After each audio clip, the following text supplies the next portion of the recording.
takut sih aku mau komen, tapi tapi it happens gitu, dan bukan cuma sekali 2 kali memang. Mmm, tapi mungkin ada nyambungnya nggak sih, kemarin sebelum ini ada juga berita soal MUI juga mengharamkan. Lagi-lagi kita punya PR yang lebih urgent. Misalnya apa? Ya, sobat yang terkasih dalam Tuhan Yesus, selamat berjumpa kembali para sahabat layar kesaksian. Kembali akan hadir di hadapan kita Kumaila Hakimah yang akhir-akhir ini sangat disoroti oleh warga plus 62 karena dari setiap videonya memberikan edukasi yang positif, tentunya bukan hanya kepada kalangan umat muslim saja, tetapi secara pribadi saya mendapatkan banyak ilmu baru dari Kumaila juga. Kali ini Kumaila akan mengkritisi MUI, kehadiran MUI di NKRI tercinta ini. Seperti apa kritikannya? Kita langsung saja menyimak video selengkapnya berikut ini. Jarang loh ada wanita yang pintar, cantik, tapi kok ada tapinya ya? Iya nih udah siap-siap nih, tapi apa nih? Anda lagi terkenal sekali loh, ya? Oke. Aku malu. Tapi Mela, aku tuh sebenarnya I'm a fans of you ya. I'm a fans of your content semuanya. Aku merasa gini nih. Kamu ini sangat vokal sekali, menyuarakan banyak banget hal-hal soal agama, budaya gitu ya. Dan bukan cuma vokal kosong, tapi ada historinya, ada ilmunya. Tau gak, dalam hati aku tahu nih pada saat nonton konten-konten kamu, ini wanita satu ini, dia gak mungkin kosong soal agamanya. Ilmunya pasti tinggi. Pasti nih, hanya penampilannya saja menipu. Tapi mungkin ada teman-teman yang nggak tahu, atau aku kasih tau sekarang karena I don't know you trying to hide atau enggak sih ya. Mela ini sebenarnya kuliahnya itu adalah kuliah ahli tafsir dan juga hadis. Jadi kalau apapun yang dia sebut di kontennya itu memang ada ilmunya dan memang betul. Jadi bukan sembarangan gitu. Bener ya Mel? Betul. Jadi aku gimana nih, aduh jadinya ngomongnya jadi kayak aduh takut bersikap nih depan Mela jadinya. Enggak, aku malah salting dari tadi dibilang cantik, pintar. Aku yang salting dari tadi. Mel, gimana bisa akhirnya kamu dari aku yakin karena kamu belajar tafsir, belajar hadis, aku yakin kamu dari latar belakang yang cukup agamis gitu ya. Itu betul. Memang keluarga aku tuh religius banget. Oke. Ya keluarga besarku religius banget, dan aku dibesarkan di institusi pendidikan yang religius juga gitu. Jadi sepanjang masa pendidikan aku tuh aku di pesantren. Oh. Jadi memang religius sekali, benar. Memang nyantri sekali ya. Iya betul. Oke. Terus gimana ceritanya? Jadi setelah lulus pesantren, aku tahu kamu sempat ngajar. Gimana ceritanya kamu bisa menjadi seorang Mela yang sekarang? Dan menurut aku sekarang ini, menurut aku keren aja gitu ngeliat konten-konten kamu, tapi melihat mungkin orang-orang juga melihat penampilan kamu 180 derajat dengan konten yang kamu suguhkan. Padahal itu sebenarnya kan nggak ada tuh dengan konten apa penampilannya harus begini, bebas aja, ya nggak sih? Kita mau bikin konten apa penampilan sebenarnya boleh bebas. Tapi gimana ceritanya perjalanannya Mel? Sebenarnya sangat bisa dipahami ya kalau penonton mengalami disonansi gitu. Ini orang ngomongin agama Islam tapi nggak pakai kerudung gitu misalnya. Tapi kalau misalnya ditanya gimana perubahannya, sebenarnya sih lebih mungkin karena usia ya. Jadi sekarang kan udah dewasa dan udah mandiri gitu. Jadi aku lebih bisa menjadi diri sendiri. Oke. Kalau sebelumnya kan aku masih tumbuh menjadi ekspektasi orang tua dan ekspektasi masyarakat gitu. Ekspektasi masyarakat. Betul, karena kan kayak aku tuh kayak ustazah lokal gitu loh. Oh, dulu jadi kamu ustazah Jadi lokal. ya kayak ngajar ngaji. Oke. Aku penasaran nih, sorry mungkin ini hal yang udah banyak ditanya atau aku nggak tahu ya. Kamu dulu ustazah lokal, mengajarkan dari keluarga pesantren juga. Ketika sekarang dengan aku nggak bisa bilang image atau penampilan kamu yang sekarang itu hujatannya seberapa banyak sih, Mel? Banyak ya, tapi nggak masalah kok. Oke. Kamu biasa aja? Biasa aja. inilah Mela yang sebenarnya. Betul. Tapi secara spiritual kamu nggak berubah, Mel? Secara spiritual, apa itu spiritualitas? Kalau spiritualitas aku sih core-nya ada di seeking wisdom and knowledge ya. Oke. Dan aku rasa channel Forbidden Questions itu dibangun atas dasar spirit itu. Ya, spiritualitas aku gitu sih. Oke. Tuh jawabannya kalau orang pintar banyak ambigunya guys. Tapi nggak apa-apa. Jadi aku mengundang Mela ke sini tuh sebenarnya pengen nanya beberapa hal yang aku cukup shocking juga gitu ya. Tapi aku nggak bisa banyak komentar. Tapi aku rasa kayaknya kalau Mela lebih bagus nih komentarnya. Kemarin ada satu berita mengenai fatwa MUI yang baru, bahwa MUI bilang gimana ya kalimatnya Mel, diharamkan kalau misalnya mengucapkan, kalau muslim diharamkan untuk mengucapkan salam selain assalamualaikum warahmatullahi wabarakatuh gitu ya. Karena kan kita punya salam yang sekarang lagi sering dipakai nih ya kan, assalamualaikum warahmatullahi wabarakatuh, salam sejahtera, om swastiastu dan lain sebagainya. Dari pandangan kamu gimana? Pertama itu juga aku ngikutin berita itu ya. Jadi kan MUI bilang ketika dirilis fatwa itu katanya salam semua agama ya, maksudnya selain salam Islam itu mengganggu, itu sudah masuk ke urusan akidah itu iman, dan urusan ubudiyah itu ibadah. Padahal sebenarnya kita tahu salam atau diharamkan juga selamat ucapan hari raya, itu juga kan diharamkan ya, mengucapkan selamat hari raya ke agama lain. Nah kita kan semua tahu kalau ucapan salam dan ucapan selamat hari raya itu lebih ke basa-basi, kayak terlepas dari apakah aku percaya Tuhanku atau enggak, salam-salam itu ya cuma basa-basi gitu. Dan apakah itu urusan ubudiyah ya tentu enggak. Itu kan bukan kayak misalnya kayak sholat itu ada aturannya yang sangat baku dan gak boleh diubah gitu, kayak sholat, zakat. Sedangkan salam kan enggak. Kalau misalnya kita mau bikin salam selamat hari raya jadi pantun juga ya bebas aja gitu, karena sebenarnya itu bukan ubudiyah gitu ya, itu buat kita hidup dengan sesama manusia lainnya ya. Bener. Nah udah mah tadi dasar penghukumannya itu jadinya nggak on point. Terus urgensinya buat apa gitu? Sebenarnya apa dampak yang merusak yang udah terjadi karena salam semua agama itu? Apakah pernah ada aduannya? Oh karena mendengar salam ini aku jadi merasa akidahku goyah, ya udah deh aku mau log out, pindah ke Kristen misalnya.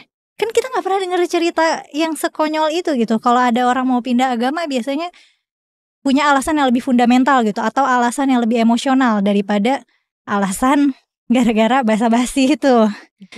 Nah udah jadinya urgensinya juga nggak ada. Dan yang aku lihat, ini alasan aku yang subjektif ya, ini tuh cuma untuk mengakomodir rasa aman.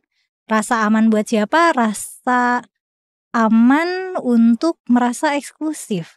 Bukan jadi adanya salam semua agama itu kan mengakomodir rasa aman untuk inklusivitas.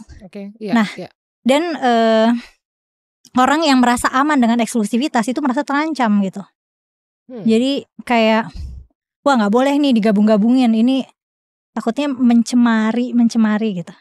Nah jadinya ada perdebatan juga kan, yang pro salam semua agama itu bilangnya pro toleransi, tapi MUI juga bilang mereka toleransi gitu, tapi itu udah kelewat batas gitu. Nah emang yang selalu jadi perbincangan, kita tuh nggak pernah punya batasan jelas yang namanya toleransi, tenggang rasa gitu, menghormati kepercayaan orang lain, atau malah penistaan agama. Itu kita nggak pernah punya batasan jelas. Kayak patokannya tuh selalu subjektivitas seseorang atau subjektivitas kelompok gitu. Bahkan udah ada undang-undang penistaan agama pun kan karet ya, maksudnya tetap nggak jelas gitu, abu-abu ya. Bener, karena emang nggak bisa ditarik jelas. Karena nggak bisa ditarik jelas, penilaian masyarakat juga seringkali nggak jelas. Misalnya waktu lagi bulan puasa kemarin tuh kan sempat viral tuh teman-teman yang non muslim berburu takjil. Terus dinarasikan, oh inilah indahnya toleransi gitu. Padahal kan itu bukan toleransi ya, itu kan orang dagang yang non muslim mau jajan gitu, dan itu kan kayak transaksi aja gitu, bukan, maksudnya nggak ada bentuk toleransi apa-apa di sana gitu.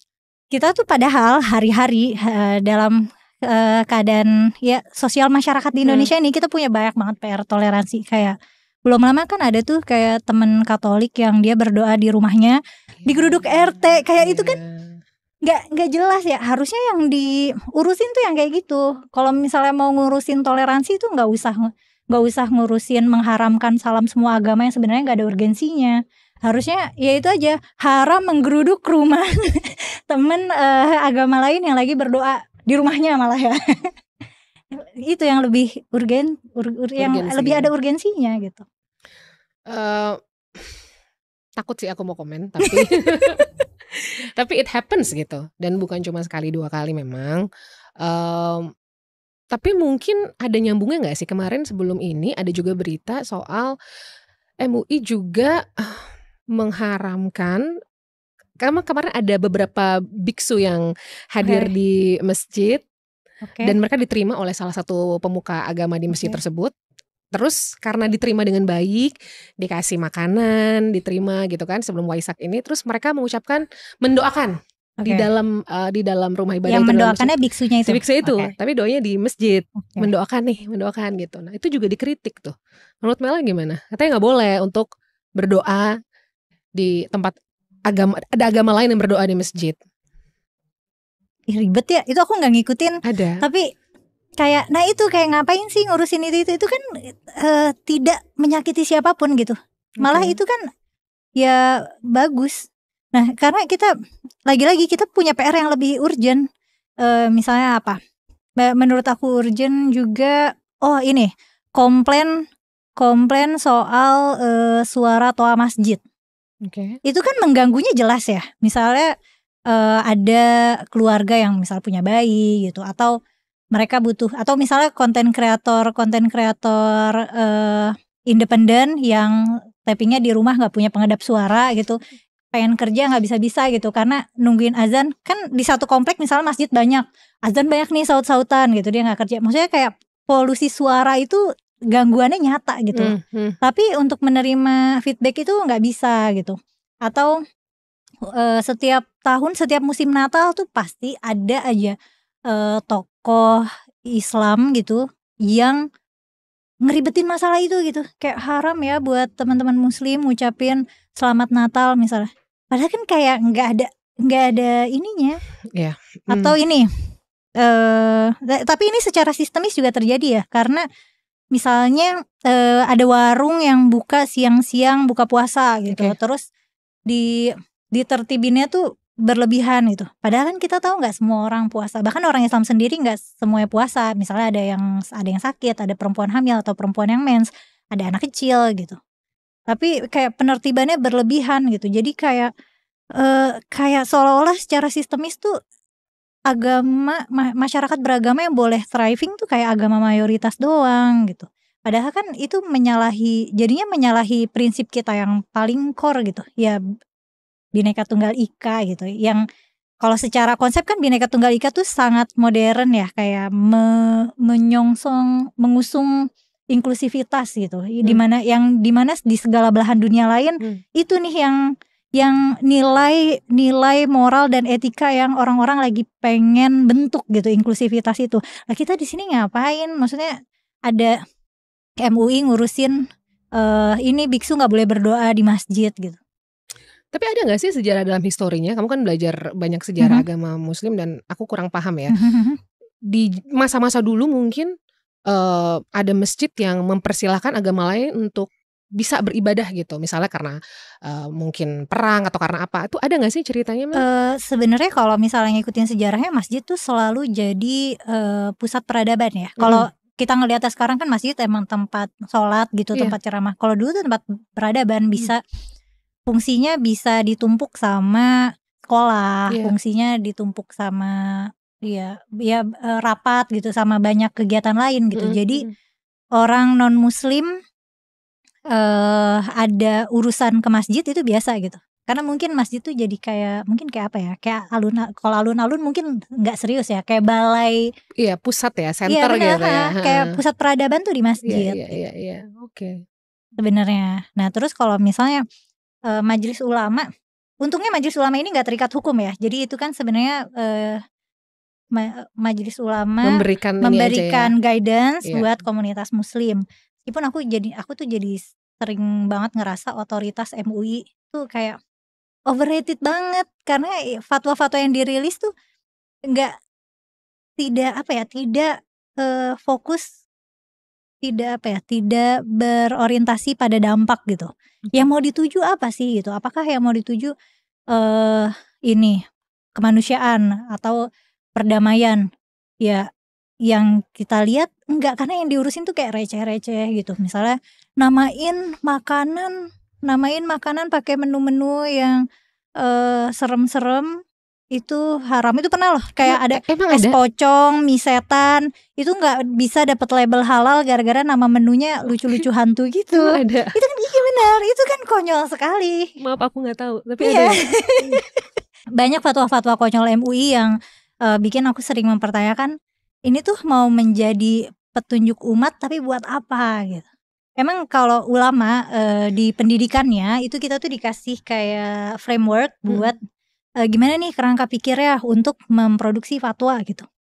Ya, tapi kalau yang aku perhatiin so far, kayaknya aku curiga isinya juga bukan ulama, dalam arti ulama itu kan secara literal artinya orang yang mempunyai ilmu yang sangat banyak ya. Orang yang sangat bijaksana.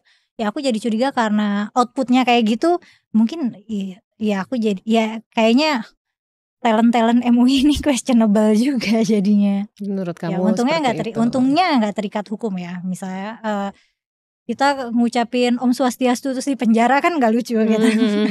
Iya. Atau mungkin karena di dalam salam itu lagi balik karena artinya kan berbeda-beda. Mungkin yang lebih global, karena kalau shalom kan lebih global artinya. Mungkin kalau Om Swastiastu ada salam sejahtera kan, salam hormat kepada sang, adalah yang kayak gitu kan. Emang kalau shalom cuma ya beda gitu. Atau mungkin karena itu ya, karena artinya mungkin ya. Tapi sebenarnya kalau kita mau ngomongin esensi salam atau esensi selamat hari raya, itu kan kita itu sama aja kita sedang mengekspresikan diri, tapi kita berharap kebaikan untuk lawan bicara kita gitu. Jadi karena kita percaya dengan keagungan Tuhan kita, ya kita berharap ya semoga kamu dikasih keselamatan dan rahmat oleh Tuhanku gitu loh. Ya, harusnya nggak menyakiti, maksudnya iya. Itu ya. Karena mungkin menurut kamu salam tersebut itu tidak merugikan siapapun. Betul. Justru malah menambah, kalau bahasa aku tuh berkat lah, kita menambah berkat gitu ya kepada orang yang kita berikan salam. Ya mudah-mudahan, ya nggak tahu sih ya, tapi kan udah dijadiin fatwa. Tapi nggak tahu nih gimana nanti dari teman-teman kalau ada acara pemerintahan, apakah masih menggunakan salam itu, atau pas lagi ngobrol mungkin bisa gak usah pakai salam itu lagi. Karena kayaknya tuh orang-orang tuh butuh sadar bahwa di dunia ini tuh agama ada ribuan, Tuhan ada ribuan gitu. Jadi apa yang kita yakini itu tidak eksklusif milik kita gitu. Sayangnya kita hidup bersama manusia-manusia lain yang kepercayaannya beda sama kita gitu. Dan kalau misalnya kita masih tersinggung atau kita gampang merasa nggak aman karena ada orang lain yang punya kepercayaan lain dan mengekspresikannya, ya itu harusnya kayak ngecek ke diri sendiri gitu. Harusnya ada pendidikan tersendiri tentang itu gitu, bukan malah seolah-olah negara dan lembaga seperti MUI kayak melestarikan sifat apa ya, mungkin insecure dan agresif gitu. Kalau ada yang beda tegang gitu. Karena kan sebenarnya nggak perlu, maksudnya kita cuma perlu menyadari ya kita tuh bisa koeksis dengan baik-baik aja. Kayak justru itu lebih nggak ada effortnya nggak sih? Iya. Untuk kita protes kan ada effortnya nih, ngeluarin fatwa kan ada effortnya. Kalau dibiarin aja kan ya udah gitu. Iya, jadi banyak belajar nih dari Mela. Kalau menurut kamu kenapa sih orang kalau makin tinggi ilmunya semakin nggak cepat tersinggung. Ya kan, aku pernah cerita kan, aku ngobrol, aku waktu itu di podcast Sahabat Bicara, orang-orang yang selalu ilmunya tinggi pasti jarang tersinggung, kayak mungkin apa udah merasa penuh ya dengan dirinya.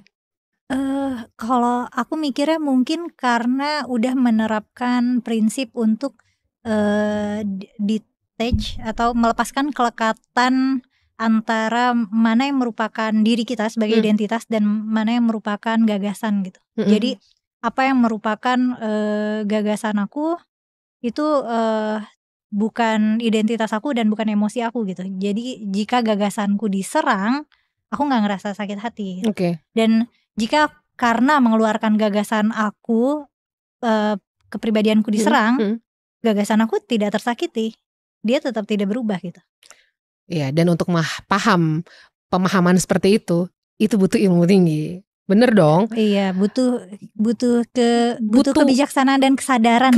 Kesadaran dan yaitu sulit gitu didapatkan untuk yang kita aja literasinya kadang kurang.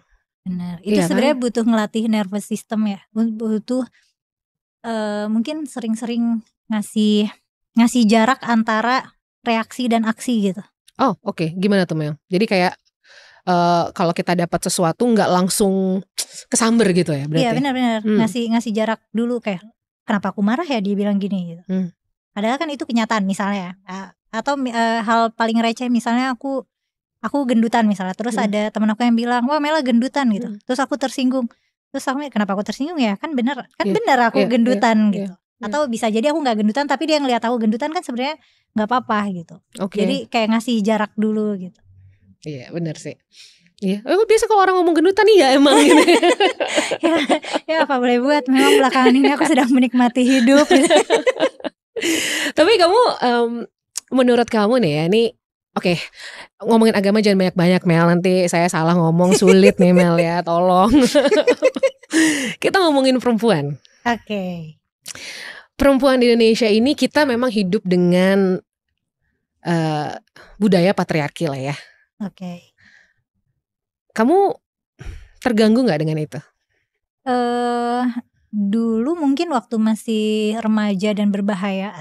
Sedap. Aku sangat terganggu karena aku tuh 6 bersaudara dan aku anak tengah, cewek sendiri. Dan cara didik orang tua aku ke aku dan ke adik-adik aku dan ke abang-abang aku beda banget. Kayak aku sangat banyak banget batasannya. Dan itu kan bikin aku kesel ya. Dan itu juga jadi bikin aku kesel, kayak gak adil yang hal-hal kayak gitulah. Tapi ya setelah makin dewasa makin ngerti kenapa secara konteks gitu ya, konteks budaya dan sejarah, kenapa apa ya, pandangan hidup yang ya anggaplah yang kita lihat patriarkis itu kayak ada terus gitu. Dan jadi kayak lebih apa ya, sekarang tuh biasa aja karena aku ngerasa aku sekarang melihat dunia sebagaimana adanya, bukan sebagaimana mestinya gitu. Jadi dulu waktu masih remaja dan idealis, aku suka marah terhadap dunia yang tidak ideal menurut ideal aku. Tapi kalau sekarang lebih kayak ya memang dunia ini begitu adanya gitu. Tapi mungkin dulu karena ketika kamu memandang dunia ini itu tidak ideal, dengan kamu idealis, kamu masih aku kasih tanda kutip terkungkung di terbungkus ya. Kalau terkungkung agak negatif ya. Terbungkus di diri yang bukan kamu gitu. Kalau sekarang kan kamu udah nyaman nih dengan diri kamu, pembawaan kamu, semuanya. Jadi menurut kamu ya terserah deh mau gimana, yang penting gue kayak gini gitu kan ya. Iya betul. Dan ya kan? Mungkin karena aku udah gak ngerasa terkungkung lagi, baik secara sosial maupun emosional ya. Jadi aku kayak lebih nyaman juga nerima dunia ini apa adanya. Mungkin karena aku pribadi juga udah gak terkungkung sama ya ini subjektif juga sih. Bukan berarti aku gak berempati sama perempuan-perempuan yang masih dirugikan sama budaya itu.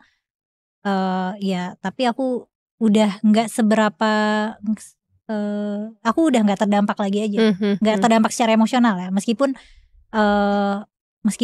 apa ya, hal-hal kayak gitu kalau kalau dibilang merugi, ya aku nggak tahu sih. Aku udah ngelihat dunia sebagaimana adanya, jadi aku udah nggak nimbang apakah ini merugikan aku atau enggak gitu. Jadi karena begini adanya, ya aku strategize around it aja. Kenapa aku nanya kayak gitu? Karena ada satu konten kamu yang ngomongin soal selingkuh. Oke. Kenapa kalau ada sesuatu yang selingkuh atau pasangan atau Iya. seseorang, kenapa selalu cewek yang cowoknya tuh kayak diserang publik. iya, cowoknya tuh kayak getaway gampang aja Iya, gitu iya. ya. Emang gitu ya? Aku baru sadar gara-gara nonton konten kamu itu. Ya aku kalau lagi ngelihat gosip-gosip artis, terus lihat sosmed selingkuhnya, kayak komen-komen kasar netizen tuh udah numpuk di situ. Iya. Yang jadi korbannya udah dapet tumpukan simpati. Iya. Yang cowoknya tuh kayak ya nggak terlalu banyak gitu, nggak terlalu banyak dapet hate. Ya itu menarik. Iya kan? Iya. Mungkin karena cowok misalnya dia adalah pelaku selingkuh, Iya. itu kayak menlegitimasi dia bahwa oke, ini gue cowok, gue keren karena gue bisa dapetin cewek-cewek yang gue mau, ya kan? Maksudnya itu salah, tapi cewek-cewek kayak oh dia keren juga ya, ceweknya yang ini mau itu mau gitu loh. Sementara kalau cewek, ketika dia mau sama orang yang bukan milik dia atau dia selingkuh, dicapnya langsung murahan. Iya. Dan yang ngecap murahan cewek-cewek lagi. Iya benar sih. Biasanya cerita-cerita perselingkuhan tuh audiensnya cewek-cewek. Betul. Makanya cerita-cerita drama romansa yang mana penontonnya cewek-cewek tuh biasanya ya cinta segitiga, perselingkuhan yang kayak gitu. Cowok-cowok biasanya nggak peduli. Dia misalnya nggak tahu kalau aku lagi di obrolan teman-teman cowok aku, oh itu kamu tahu nggak sih si ini itu tuh cewek yang cantik banget tapi dia diselingkuhin. Nah siapa sih yang mana sih gitu? Karena mereka tuh kayaknya tidak begitu tertarik sama cerita perselingkuhan kayak cerita cewek-cewek. Oke, menurut kamu kenapa?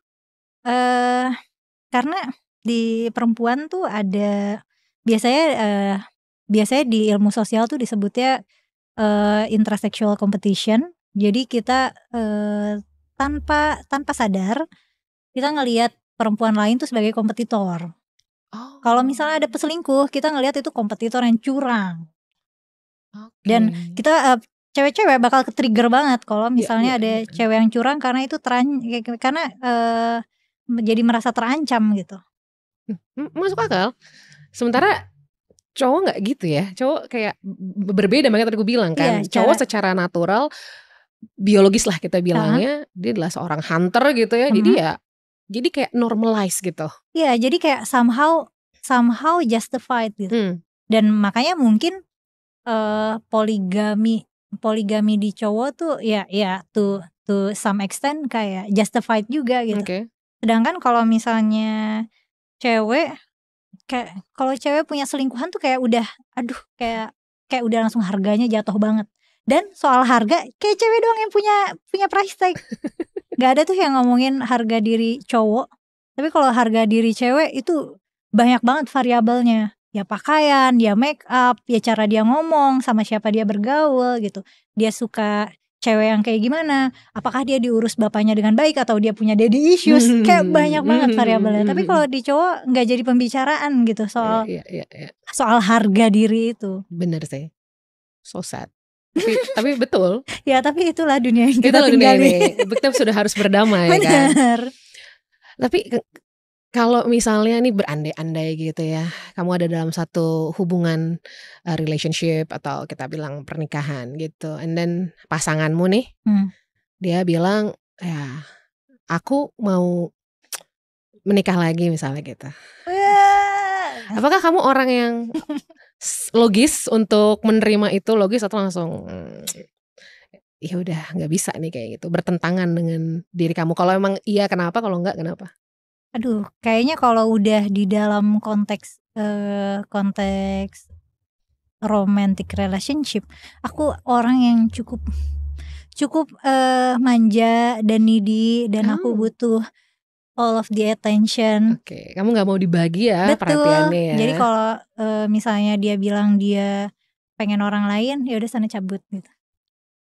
Not even kesempatan untuk kayak ya dia tetap sayang sama kamu, maksudnya dia tetap sayang gitu, tapi dia jujur aja gitu. Kalau jujur nggak apa-apa, tapi kalau jujur aku senang mempelajari tipe cewek yang kayak gimana yang cowok aku suka gitu. Oke. Ya itu menarik gitu. Misalnya dia bilang si A ini cantik ya, si B ini keren ya. Nanti aku akan follow up.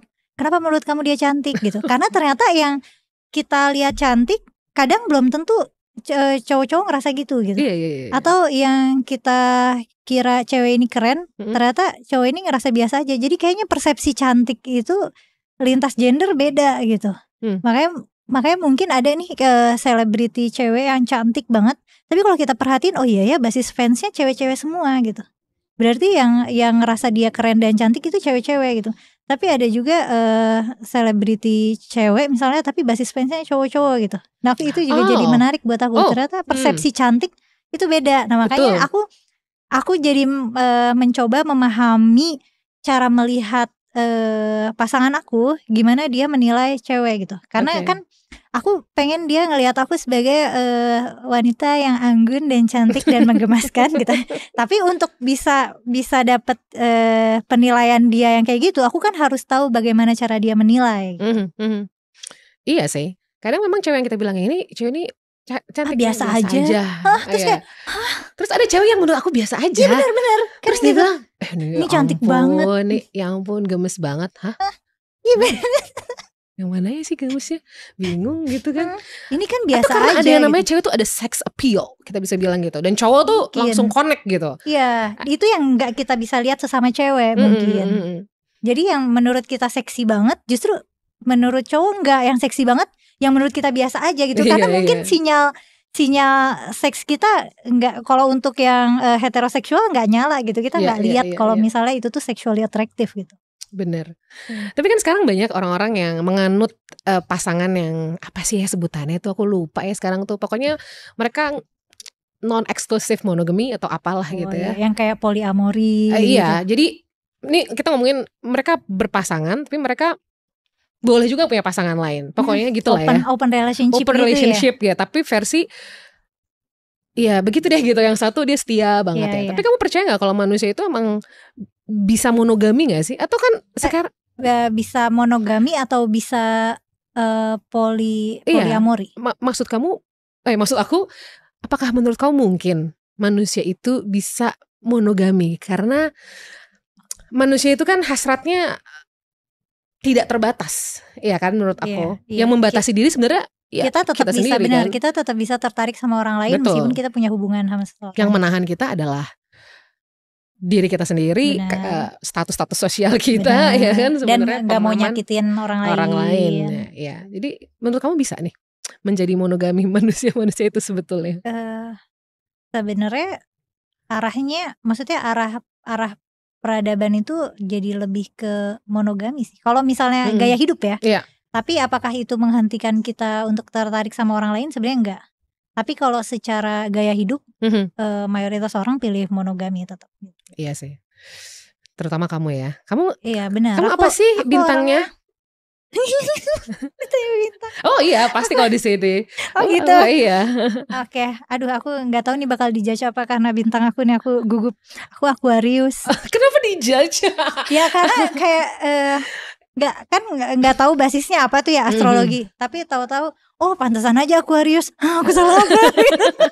Nggak, aku tuh nggak percaya yang 100%. Tapi menurut aku ada loh poin-poin yang sangat-sangat betul. Contoh kamu tadi bilang Aquarius. Orang Aquarius tuh sangat out of the box, Mela. Oh gitu. Pemikirannya tuh kadang bisa ajaib. Nah, lihat kan betapa ajaibnya kamu gitu. Jadi ya, tapi yang traits lain mungkin berbeda, ya nggak sih, ya kan. Oke, sebenarnya mungkin pertanyaan yang deket-deket terakhir gitu ya.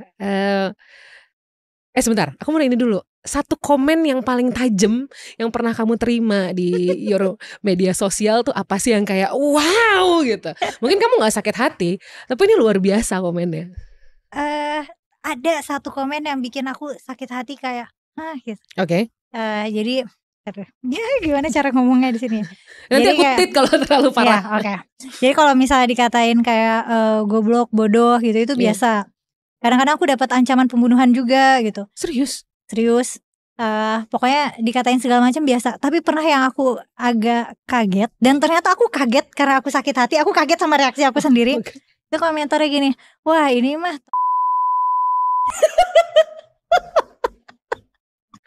terus aku kaget sendiri sama, wah ini dari sekian lama ngonten ini pertama kalinya loh aku ngerasain sakit hati yang real gitu. Oke.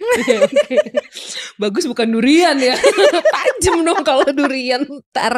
Masih bagus, pepaya tuh bikin sehat dan lancar. Padahal kayak dikatain fisik tuh aku juga sering gitu. Yes, Misalnya kayak awas mbak ngomong mulu nanti giginya lompat gitu. Kayak gigi aku kan gede dan berantakan gitu depannya. Atau misal kalau aku lagi breakout lagi jerawatan gitu, pakai skincare dong atau yang gitulah, pokoknya kayak ngatain mbak eyelinernya, body shamingnya parah ya.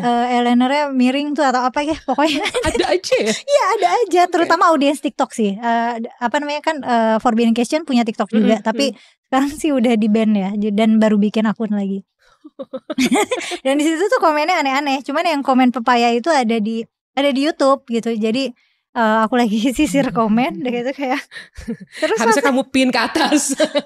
Bener iya, ya, aku pin. Biru bagus ya. Kamu kasih emoticon duren gitu. Aduh, Bella.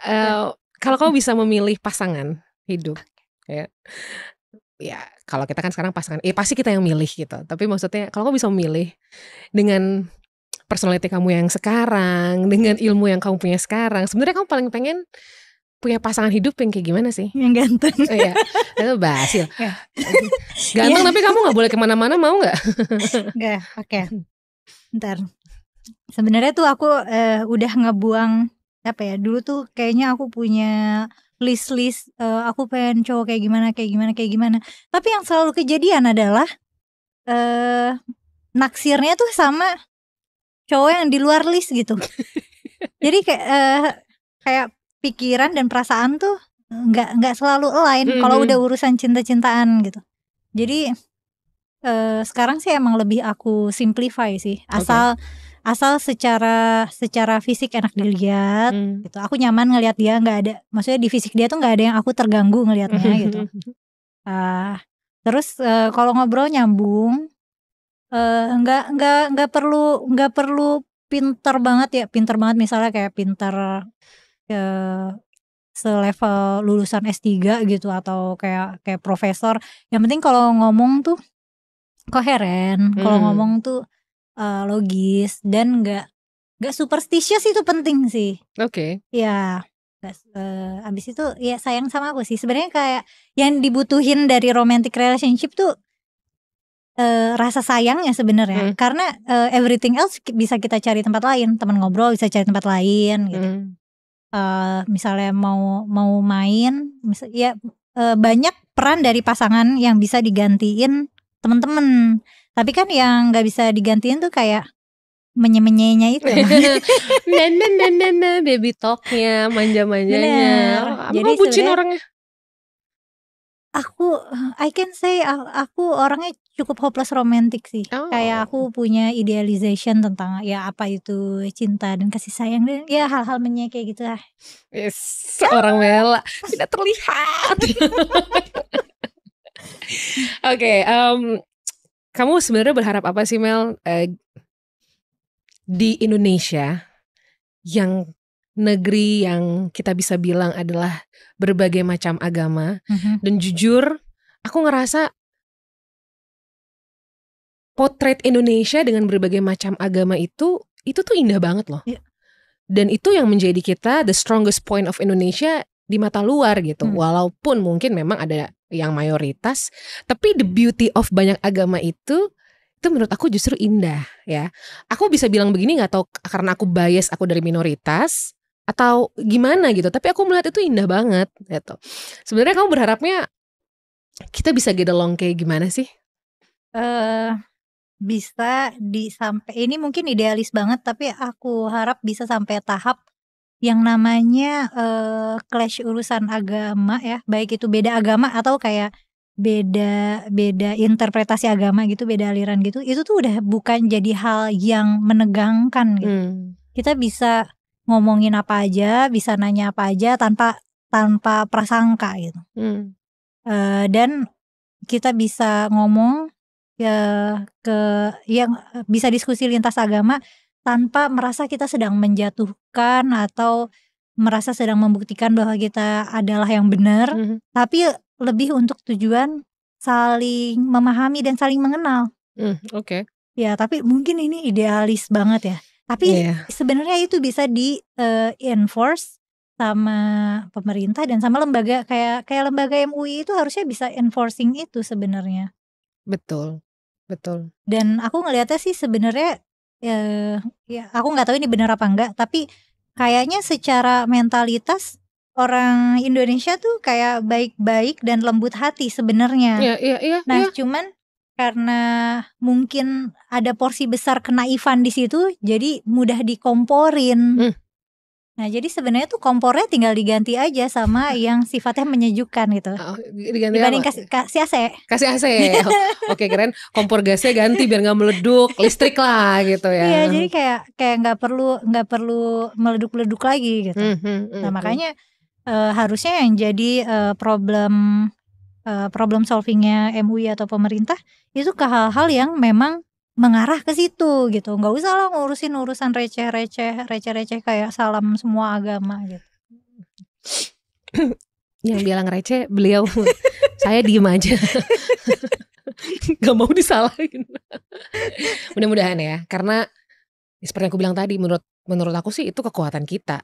Itu yang bisa kita menjadi inklusi kita di luar. Itu yang menyenangkan karena semakin tidak adanya diskusi, semakin kurang jauh mainnya, itu akan semakin tinggi prasangka. Dan semakin tinggi prasangka, ya itu akan mengarah ke konflik gitu. Dan ini yang misalnya kalau kita ambil contoh ini, Ibu Meliana yang dulu kasusnya lama itu karena dia komplain suara toa masjid, itu kan ya karena dia komplain suara toa masjid berisik, bukan karena dia nggak suka suaranya gitu, atau dia nggak suka ya mungkin azannya atau pujiannya, tapi kan karena suara itu kan memang sesuatu yang bisa mengganggu gitu. Atau misalnya ada atau yang di geruduk Pak RT itu lagi berdoa, itu mungkin Pak RT dan kawan-kawannya mereka berprasangka buruk gitu. Padahal kan doa maksudnya mereka nggak bakal kenapa-napa gitu kalau tetangganya ada yang berdoa, tapi karena prasangka mereka tinggi, jadi mereka was-was gitu, ngerasa mereka dalam bahaya. Jadi tapi itu kan rasa bahaya dan was-was yang semu, itu kan karena mereka nggak pernah ngobrol.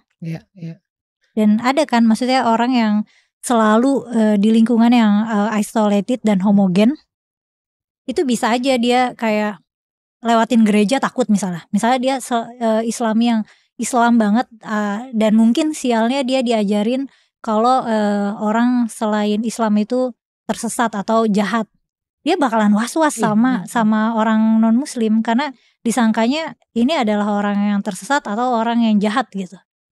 Sebenarnya yang kayak gitu sih yang sebenarnya hal-hal kayak gitu bisa di-enforce pemerintah dan lembaga-lembaga yang punya otoritas. Mudah-mudahan ya Wel. Mudah-mudahan Wel. Tapi sebelum itu terjadi kita harus menyadari bahwa kita hidup di dunia yang tidak ideal. Tidak ideal, benar. Di mana agama masih menjadi di mana agama masih banyak orang yang atau oknum yang mendapatkan untung dari berjualan dengan kedoknya agama, ya kan? Apapun itu agamanya banyak sekali, ya kan? Jadi ya kitanya harus pintar-pintar. Betul sekali ya. Aku mau nanya satu terakhir tapi please dijawab. Oke. Bukan lulusan pesantren. Iya. Menurut kamu pesantren di dunia yang udah modern kayak gini, itu apa yang harus dibenahi Mel? Karena kamu dari sana gitu ya. Apa yang harus dimodernisasi gitu? Everything. Sebenarnya pendidikan pesantren itu sebenarnya pendidikan Islami ya, pesantren itu sebenarnya khas di Indonesia dan ya ada sih di negara-negara lain tapi bentuknya nggak kayak pesantren kita banget ya. Kita kan sering dapat berita kayak ada penggencetan, bullying,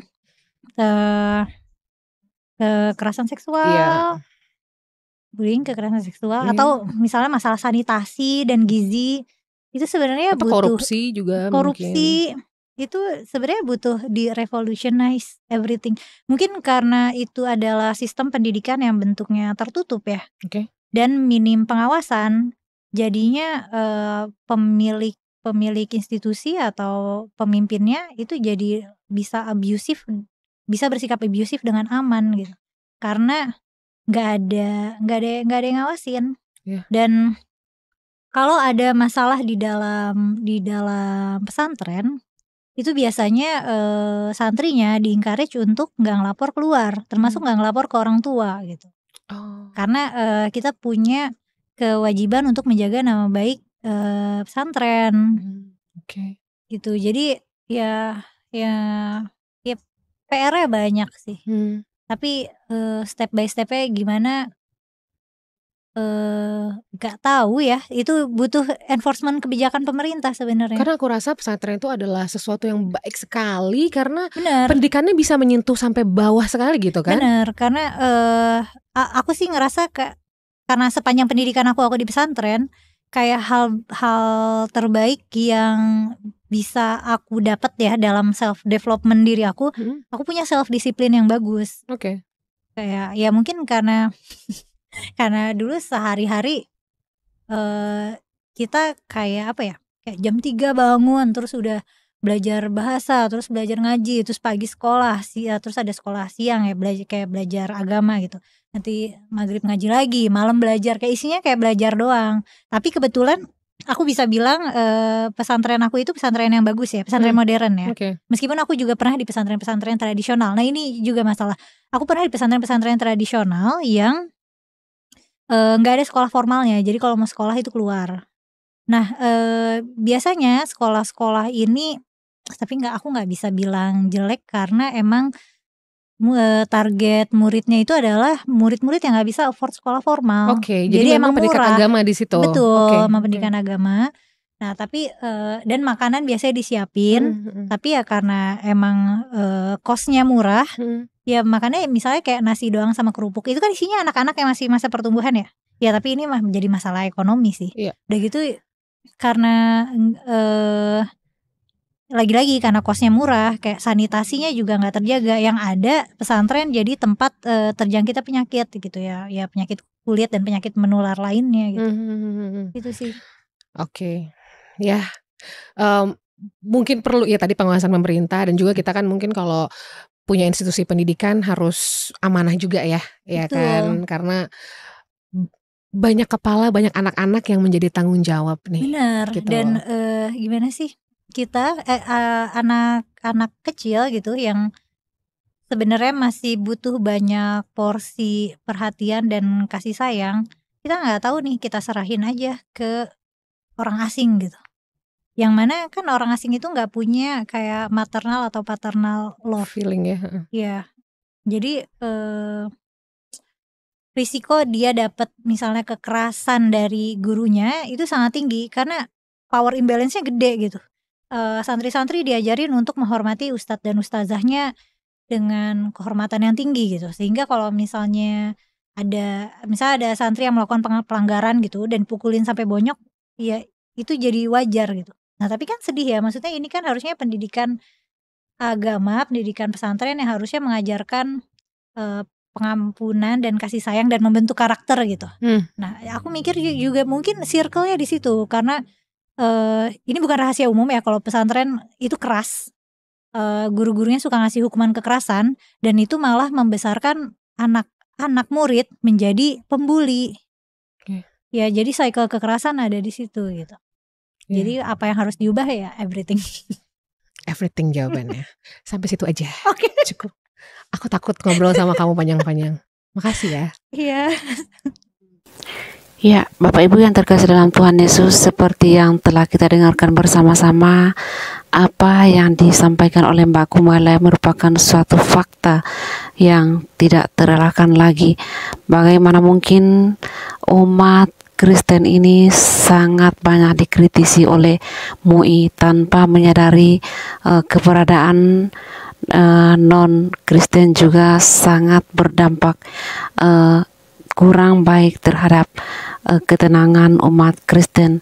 Contohnya saja Toa, yang mana Toa ini tidak ada satupun umat Kristen yang mempersoalkan Toa. Kami umat Kristen menikmati saja, meskipun itu seringkali tidak nyaman suara dan volumenya di telinga kami. Tetapi adakah kami mengkritiknya? Tentu saja tidak ada. Lalu tentang salam lintas agama. Sebenarnya di sini umat Kristen tidak haus ucapan dari teman-teman non-Kristen, tetapi mengapa justru umat non-Kristen ini sangat mempersoalkan dan sepertinya sibuk sendiri. Entah apa yang mereka pikirkan tentang kehadiran umat non-Muslim di Indonesia ini. Namun percaya saja bahwa dari buahnya lah orang-orang di luar sana bisa melihat mana yang baik, mana yang tidak baik, mana yang patut dicontoh dan mana yang tidak patut untuk dicontoh. Kiranya video Mbak Kumaila ini memberikan pencerahan kepada kita semua, dan Tuhan Yesus memberkati kita selalu. Shalom.